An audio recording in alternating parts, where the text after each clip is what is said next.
MIT technology review Pakistan के news studio में खुश आमदेद। मैं हूं आपका मेज़बान GM Shah. News round up का आगाज़ करते हैं।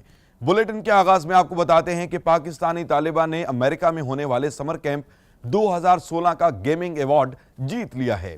तालिबा फातिमा नवीद की बनाई हुई वीडियो गेम अंबरा हकीकत के करीब तरीन है, जिसकी बिना पर उन्हें अवार्ड से नवाजा गया। इस ज़िमन में फातिमा नवीद का कहना है कि कैंप में मुख्तलिफ ममालिक की तालिबात ने शिरकत की जो कि अमरीकी नजाद हैं, जबकि सिर्फ वो वाहिद तालिबा हैं जो इस कैंप में शिरकत करने के लिए पाकिस्तान से आई हैं।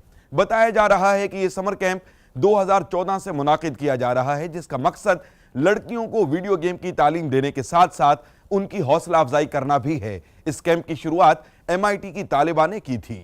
और नाजरीन, आपको बताते चलें कि अमेरिका के माहिरीन ने एक ऐसा रोबोट बनाया है जो सड़कों पर जमी हुई बर्फ की तह को आसानी से हटा सकता है। ये रोबोट 2 से 6 इंच तक जमी हुई बर्फ की तह को हटा सकता है। इस रोबोट के 6 पहिए हैं जो कि 52 इंच लंबे ब्लेड के साथ मुंसलिक हैं। बैटरी से चलने वाला ये रोबोट एक दफा के रिचार्ज से पूरी पार्किंग लॉट साफ कर सकता है। ये रोबोट ऐप से चलता है, यानी इसको कंप्यूटर, मोबाइल और टैबलेट के जरिए आसानी से कंट्रोल किया जा सकता है। इस रोबोट को रोबोट प्लो के नाम से मंसूब किया गया है, जिसकी कीमत 9 लाख रुपए बताई जा रही है। बुलेटिन के आखिर में कुछ बात सेहत के मैदान से हो जाए। माहिरीन ने एक ऐसी डिवाइस इजाद की है जिसके जरिए ब्रेस्ट कैंसर का इलाज आसानी से किया जा सकेगा। इस डिवाइस को जल्द के अंदर डालकर मनफी 170 डिग्री पर लिक्विड नाइट्रोजन को मुंतकिल किया जाता है, जिससे कैंसर सेल्स जमकर डेड हो जाते हैं, जिसके बाद इम्यून सिस्टम इन सेल्स का खुद खात्मा कर देता है।